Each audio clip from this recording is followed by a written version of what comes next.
Good morning students.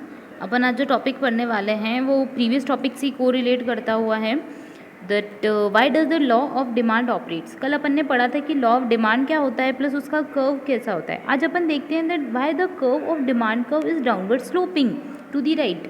मतलब कि demand curve जो होता है वो राइट साइड डाउनवर्ड स्लोप जो होता है उसका ऐसा स्लोप क्यों होता है, what's the reason behind it.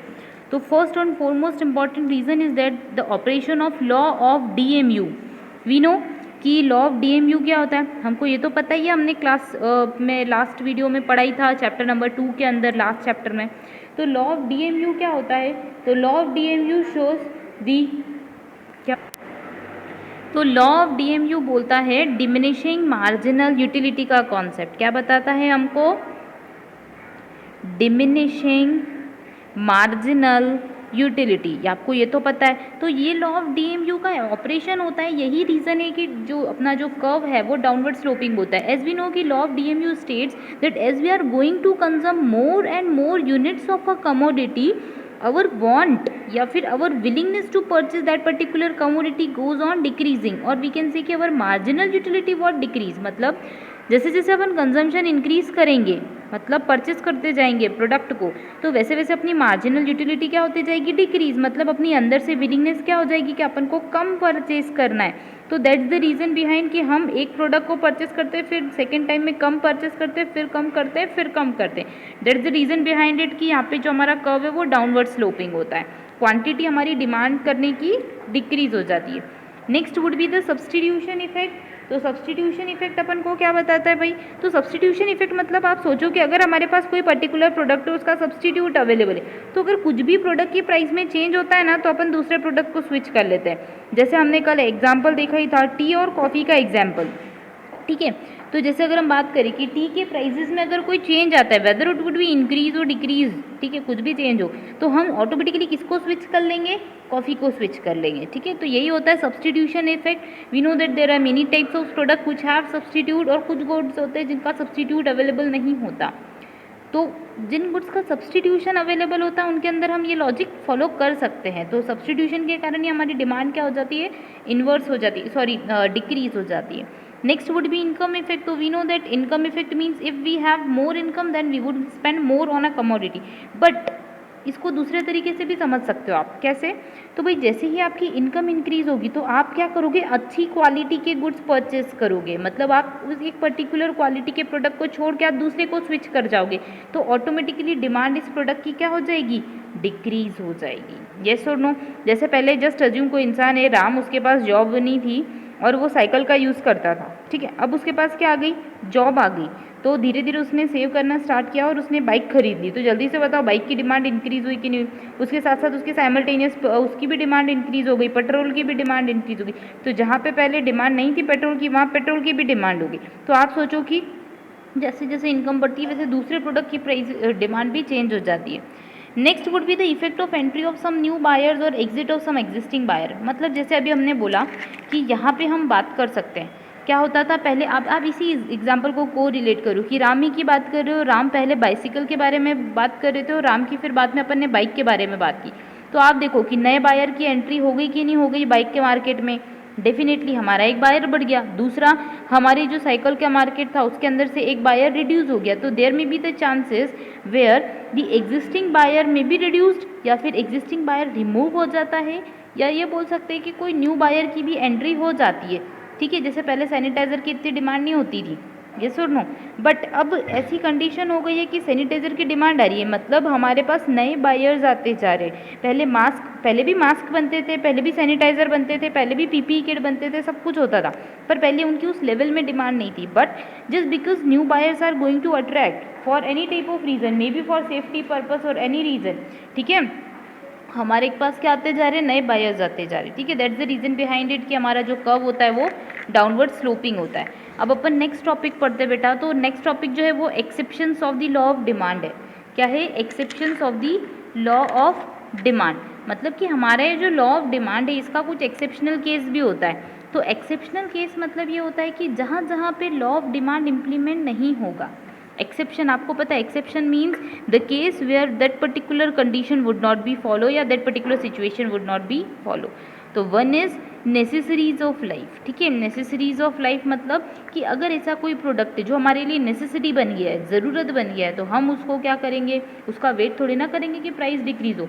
Just आप सोचो कि किसी पर्टिकुलर पर्सन के घर में एक कैंसर का पेशेंट है, ठीक है। अब कैंसर की जो दवाई है पहले उसकी 2,000 रुपये की आती थी, अब एक महीने की, जस्ट अज्यूम, तो अब एक महीने की दवाई जो है वो 3,000 रुपये की हो रही है। तो क्या वो सोचेगा कि अरे ये प्राइस कम हो कैंसर की दवाई का तब मैं परचेस करूँ? नहीं सोचेगा ना। मतलब there may be any type of price चाहे बढ़ जाए चाहे कम हो जाए, उसकी क्वांटिटी डिमांड उतनी ही रहेगी। वो पहले भी खरीदता था, अभी भी खरीदेगा। येस और नो? ठीक है, तो यही कंडीशन होती है कि in case of necessary product we can not apply the law of demand, क्योंकि इसमें हम इन्वर्स रिलेशन बैठा ही नहीं सकते। वरना देखा जाए तो प्राइस बढ़ गई तो हमको कैंसर की दवाई कम खरीदनी चाहिए, पर ऐसा होगा क्या? नहीं होगा। नेक्स्ट, सोशल स्टेटस सिंबल, मतलब कुछ प्रोडक्ट्स होते हैं जो सोशल स्टेटस प्रोवाइड करते हैं या सोशल जस्टिस, या ये बोल सकते हैं कि सोसाइटी को हम दिखाने के लिए परचेस करते हैं। तो जो ऐसे टाइप के प्रोडक्ट होते हैं उनके अंदर कभी भी लॉ ऑफ डिमांड इम्प्लीमेंट नहीं होता या डिमांड का कॉन्सेप्ट फॉलो नहीं होता जो हम नॉर्मली अप्लाई करते हैं। नेक्स्ट, प्रीशियस स्टोर्स, तो आपको पता है कुछ प्रोडक्ट प्रीशियस होते हैं। जैसे मैं बात करूँ मोनालिसा की पेंटिंग, है ना, तो मोनालिसा की पेंटिंग के बारे में कोई इंसान ये नहीं सोचेगा कि अरे 5 करोड़ रुपए की मिल रही है, जब 1 करोड़ रुपए की मार्केट में मिलेगी तब खरीदेंगे। नहीं सोचेगा ना। क्यों नहीं सोचेगा? तो भैया इसलिए नहीं सोचेगा क्योंकि मोनालिसा की पेंटिंग जो है उसकी डिमांड उतनी ही रहेगी। It is a precious product. ये कौन सा प्रोडक्ट है हमारे पास? प्रीशियस प्रोडक्ट है। समझ में आया? तो प्रीशियस प्रोडक्ट के लिए हम वेट नहीं करते कि इन्वर्स रिलेशन होगा तो बनाएंगे, ठीक है, प्राइस चेंज होगा तो करेंगे। मतलब हम नॉर्मली उसको परचेस करेंगे if we wanted. Next, expected change in price in future, सीधी सी बात है, ये तो अपन पहले भी पढ़ चुके हैं। मतलब कि हम अभी ये सोच रहे हैं कि भैया फ्यूचर में कोई पर्टिकुलर प्रोडक्ट की प्राइस क्या हो जाएगी? बढ़ जाएगी। तो अगर ऐसी कंडीशन होती है जब फ्यूचर में प्राइसेस बढ़ने वाले तो अपन क्या कर लेते हैं, प्रोडक्ट को पहले से ही परचेस कर लेते हैं, भले हाई रेट्स पे भी मिल रहा हो। Ignorance in the psychology of the consumer, simple सी बात है बेटा। इग्नोरेंस मतलब कि आप किसी पर्टिकुलर प्रोडक्ट को अभी इग्नोर कर रहे हो, या ऐसा है जो हमारे लिए काम का नहीं है, तो उस चीज़ की अपन अगर डिमांड सस्ती भी होगी ना, सॉरी प्राइस कम भी होगी ना, तो भी अपन परचेज नहीं करेंगे। पहले सैनिटाइज़र को सब लोग इग्नोर करते थे, समझना इस चीज़ को। तो महंगा मिले सस्ता मिले कोई फ़र्क नहीं पड़ता था, है ना, यही चीज़ है। तो अगर आपकी साइकोलॉजी ऐसी बनी कि कोई प्रोडक्ट को आप क्या कर रहे हो, इग्नोर कर रहे हो, तो आप उस चीज़ के अंदर लॉ ऑफ डिमांड इम्प्लीमेंट नहीं कर सकते। Next, change in fashion and habits, सीधी सी बात है। पहले क्या होता था, पहले अलग फैशन होता था, अलग ट्रेंड होते थे, अभी लोगों की हैबिट्स चेंज होती जा रही, तो प्रोडक्ट की डिमांड भी चेंज होती जा रही। जैसे अगर मैं बात करूँ तो अगर किसी पर्सन को किसी चीज़ की हैबिट है, किसी पर्सन को किसी चीज़ का फैशन चल रहा है, तो उस फैशनेबल प्रोडक्ट की डिमांड ज़्यादा होगी, वेदर प्राइस भी ज़्यादा हो, उससे फ़र्क नहीं पड़ता। जैसे अगर मैं बात करूँ तो एयरफोन की बात कर सकते हैं। अपने जो ईयरफोन्स आप लोग कान में लगा के सुनते होंगे, वीडियोस देखते होंगे, जो कुछ भी करते होंगे, तो अभी जो होते हैं ना वो कार्डलेस एयरफोन्स आते हैं, ठीक है, जो सीधे वाईफाई से कनेक्ट कर लेते हैं मोबाइल में। पहले जो आते थे वो वायर वाले आते थे, ठीक है। तो अब अगर क्या हो रही है, अभी लोग जो हैं उनका फैशन चल रहा है, उसका ट्रेंड चल रहा है कि भैया जो कार्डलेस होते हैं उनको यूज़ करना है हमको, ठीक है, जिनके अंदर लंबे वायर नहीं होते, सिंपल आपको समझ में आ जाएगी वो चीज़, है ना। तो हम वो यूज़ कर रहे हैं या लोग वो यूज़ कर रहे हैं, क्यों? क्योंकि उसका फैशन है अभी। येस और नो? पहले लोग वॉकमैन यूज़ करते थे, कान में वॉकमैन लगाते थे, पर उसका फैशन चला गया, तो अब लोग आईपैड यूज़ कर रहे हैं। येस और नो? आईपॉड यूज़ कर रहे हैं, तो वो क्या है, वो भी तो गाना सुनने का एक तरीका है, पर नए तरीके से। येस और नो? ये चीज़ आप समझिए कि जब फैशन चेंज होता है तो भले कितने भी प्रोडक्ट का प्राइस होगा प्रोडक्ट का, हम उसको परचेस करेंगे। हम मतलब नॉर्मल ह्यूमन बीइंग में ये नहीं बात करी कि मैं परचेस करूँगी या आप परचेस करेंगे। General normal course of action में जनरली लोग परचेस करते हैं। नेक्स्ट, एक्स्ट्रा ऑर्डिनरी सिचुएशन, जैसे कभी कभी मार्केट में एक्स्ट्रा ऑर्डिनरी सिचुएशन आ गई, जैसे अभी हम बात करें तो पेंडेमिक का टाइम चल रहा है, ठीक है, पूरे वर्ल्ड में चल रहा है। तो जब ऐसी कोई कंडीशन आती है, जब कोई एक्स्ट्रा ऑर्डिनरी सिचुएशन अराइज हो जाती है, तो वहाँ हम लॉ ऑफ डिमांड को इम्प्लीमेंट नहीं कर सकते। नेक्स्ट, गिफिन पैराडॉक्स, बेटा ये बहुत इंपॉर्टेंट कॉन्सेप्ट है। गिफिन पैराडॉक्स जो है वो सर गिफिन ने एक टाइप के गुड्स की डिस्कवरी करी थी। उन्होंने क्या बताया था, उन्होंने ये बताया था कि कभी कभी कुछ कुछ प्रोडक्ट होते हैं जिनकी प्राइस राइज हो जाती है तो उनकी डिमांड भी राइज हो जाती है। मतलब देखा जाए तो प्राइस राइज के साथ डिमांड डिक्रीज होना चाहिए और प्राइस डिक्रीज के साथ डिमांड इंक्रीज होना चाहिए, बट ऐसा नहीं होता, प्राइस और डिमांड का सेम रिलेशन हो जाता है। तो कुछ ऐसे प्रोडक्ट है, तो हम इसका एक एग्जांपल ले लेते हैं। जस्ट अज्यूम, पहले की अगर मैं बात करूँ या फिर अभी बात करते हैं अपन बाजरा की बात करते हैं, ठीक है, जैसे बाजरा के बारे में, तो ये एक ऐसा प्रोडक्ट है या ये ऐसा खाने का इंग्रेडिएंट है जो एक कम रेट पे अवेलेबल होता है। मतलब सबसे महंगा गेहूँ होता है, फिर उसके बाद थोड़ा सा उससे कम रुपए में अपन को वो मिलता है, ठीक है। फिर उसके बाद कॉर्न मिलता है, फिर उसके बाद बाजरा मिलता है। तो अपन बाजरा का एग्जाम्पल ले लेते हैं। तो जो बाजरा होता है उसकी प्राइस सबसे कम होती है। तो एक कोई पर्सन है, वो लेबर है, वो डेली बेसिस पे अर्निंग करता है, तो वो रोज़ बाजरा परचेज करता है और उसको क्या करता है, कंज्यूम करता है। बट क्या हो गया, अब बाजरा के प्राइसेस बढ़ गए, पर फिर भी वो कंज्यूम तो करेगा, बट वो ये सोच रहा है कि फ्यूचर में कहीं इंक्रीज़ ना हो जाए, इसलिए वो ज़्यादा स्टॉक परचेज करके रख लेगा नॉर्मल ह्यूमन भी। तो ये ऐसे प्रोडक्ट होते हैं जिनकी प्राइस इंक्रीज़ के साथ साथ डिमांड इंक्रीज़ हो जाती है, या ये बोले कि प्राइस डिक्रीज़ होने के साथ उनकी डिमांड डिक्रीज़ हो जाती है। ओके, ये कॉन्सेप्ट अपन ने पढ़ लिया है बेटा। अब इसके बाद अपन एक इंपॉर्टेंट कॉन्सेप्ट पढ़ते हैं which is related to the assumptions of law of DMU. बेटा ये याद रखना है कि assumption of law of demand, मैंने डीएमयू बोल दिया, तो assumption of law of demand को हम लिमिटेशंस भी बोल सकते हैं। मतलब कि हमको कुछ चीज़ें कंसिडर करनी पड़ेगी जब हम लॉ ऑफ डिमांड इम्प्लीमेंट करेंगे तब, है ना। तो क्या फैक्टर है, सबसे पहला फैक्टर होता है उसमें इनकम। तो बेटा जब अपन ने डिमांड का कर्व बनाया था, जैसा आपको याद होगा कल ही बनाया था, लॉ ऑफ डिमांड इम्प्लीमेंट करा था और डिमांड का कर्व बनाया था। तो इस डिमांड के कर्व को बनाते टाइम हमको कुछ चीज़ें अज्यूम करनी पड़ती है। तो वही अजम्पशन के पॉइंट में फर्स्ट पॉइंट है income. Means we are just considering that income of a person is constant. Income क्या है पर्सन की, कॉन्स्टेंट है, वो बिल्कुल भी चेंज नहीं हो रही, वो क्या है, एकदम फिक्स है। Clear, I hope you got it. Next चीज़ हो जाती है टेस्ट एंड प्रेफरेंसेस। मतलब हम बेसिकली ये पढ़ रहे हैं कि लॉ ऑफ डिमांड ऑपरेट होगा तो ये फॉलोइंग कंडीशन फॉलो होगी। तो नेक्स्ट अपन ने पढ़ा टेस्ट एंड प्रेफरेंसेस, मतलब कि कभी किसी भी पर्सन का कोई टेस्ट भी चेंज नहीं हो रहा है और प्रेफरेंस भी चेंज नहीं रही है, तभी लॉ ऑफ डीएमयू या लॉ ऑफ डिमांड जो है वो इम्प्लीमेंट होगा। ठीक है, मतलब लॉ ऑफ डिमांड में इन्वर्स रिलेशन तभी शो होगा जब ये सारी चीज़ें कांस्टेंट रहती है। बेसिकली अपन ये पढ़ेंगे।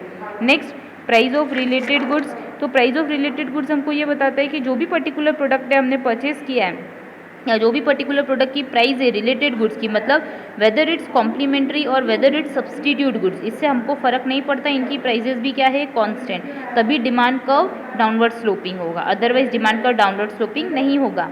प्रेस्टीज वैल्यू, कभी कुछ गुड्स होते हैं जो प्रेस्टीज के होते हैं, जैसे अभी अपन ने एक्सेप्शन में पढ़ा ही था। तो प्रेस्टीज वाले प्रोडक्ट के अंदर हम डिमांड कर्व को डाउनवर्ड स्लोपिंग नहीं बना सकते, या ये बोल सकते हैं कि that there would be no inverse relation between both of them, price of commodity and its quantity demanded.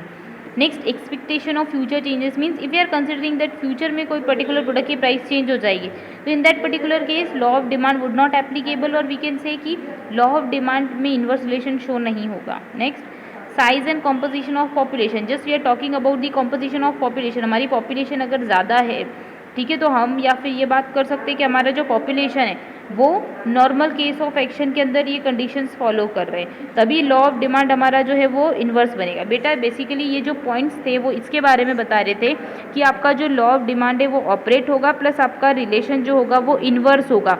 तो ये फॉलोइंग फैक्टर्स, ये सारे फैक्टर्स जो हम पहले भी कई बार पढ़ चुके हैं, ये सारे फैक्टर्स क्या होंगे, कांस्टेंट होंगे। उसी केस में लॉ ऑफ डिमांड इंप्लीमेंट होगा, प्लस हमारा कर्व इन्वर्स रिलेशन शो करेगा। आई होप यू गॉट इट। अगर इनमें से कुछ भी चेंज होता है ना, तो डिमांड कर्व का शेप ऐसा नहीं होगा, कुछ और हो जाएगा। क्लियर। तो these were the some assumptions. Now let's talk about the importance of the law of demand, कि भाई लॉ ऑफ डिमांड की क्या क्या इंपॉर्टेंस है। तो first and foremost important, it's helpful in determination of price. As we can say कि हमको एक पर्टिकुलर प्राइस मार्केट के लिए डिसाइड करना पड़ता है कि हमने कोई पर्टिकुलर प्रोडक्ट बना तो लिया, ठीक है, तो अब हम उसकी क्या ऑफर करें मार्केट में। अगर मान लो किसी पर्टिकुलर प्रोडक्ट की प्राइस प्राइस ज़्यादा है, कोई चीज़ नॉर्मली हमको क्या हो रही है, महंगी मिल रही है, तो हम उसको परचेस करेंगे क्या, नहीं। So we have to decide a price which is reasonable for a person to buy that particular commodity. तो लॉ ऑफ डिमांड हमको यही हेल्प करता है कि लॉ ऑफ डिमांड में हम डिमांड कर्व बनाते हैं प्लस सप्लाई कर्व बनाते हैं, और फिर इसके इंटरसेक्टिंग पॉइंट से अपन क्या डिटरमाइन करते हैं, प्राइस डिटरमाइन करते हैं। तो law of demand would helpful in determining the price of a particular commodity. And now you know कि जब भी अपन प्राइस डिटरमाइन करते हैं उसके बाद अपन उसके ऊपर टैक्स फिक्स करते हैं, गवर्नमेंट उसके ऊपर कुछ परसेंटेज का टैक्स का इम्पोजिशन करती है। तो वो टैक्स का जो भी रेट फिक्स होता है या जो भी टैक्स फिक्स होता है वो हेल्पफुल कब होगा, जब आपने प्राइस डिटरमाइन किए। मतलब on the basis of your determination of your price you can easily fix your tax on that particular commodity. तो टैक्सेशन को फिक्स करने के लिए लॉ ऑफ डिमांड बहुत इंप्लीमेंट करता है, क्योंकि हमको पता है कि एक पर्टिकुलर लेवल आने के बाद प्राइस जो है वो अगर चेंज होता है तो उससे डिमांड भी डिक्रीज हो जाएगी, है ना। Next would be the importance for farmer. मतलब कि ये जो चीज़ है ये फार्मर के लिए भी इम्पोर्टेंस होती है, जस्ट बिकॉज कोई जस्ट बिकॉज क्या होता है कि हमारा जो लॉ ऑफ डिमांड ऑपरेट होता है तो उस टाइम पे हमको ये देखना पड़ता है, कुछ फार्मर्स होते हैं जो क्या करते हैं एक पर्टिकुलर सीजन में ही क्रॉप का कल्टीवेशन करते हैं, प्रोडक्शन करना स्टार्ट करते हैं, and they have to fix that particular price जिसके अंदर वो अपना पूरा ईयरली सर्वाइव कर पाए अपन को, ठीक है। तो law of demand would helpful in determining the price, और प्राइस के बेसिस पे अपन टैक्स फिक्स करते हो, टैक्स के बेसिस पे कोई भी फार्मर डिसाइड कर पाते हैं कि whether they have to sold that particular product on that particular price और नॉट, ठीक है। तो यही सबसे बड़ा इंपॉर्टेंट कॉन्सेप्ट होता है हमारे लॉ ऑफ डिमांड का। आई होप यू गॉट इट। अब अपन पढ़ेंगे बेटा एक्सटेंशन और contraction of demand next video में, और प्राइस इलास्टिसिटी। सिर्फ 3 से 4 टॉपिक इस चैप्टर के अभी बाकी। Okay, thank you. इस चीज़ को बेटा रिवाइज कीजिएगा, नॉर्मल कोर्स ऑफ एक्शन में बहुत काम की चीज़ें।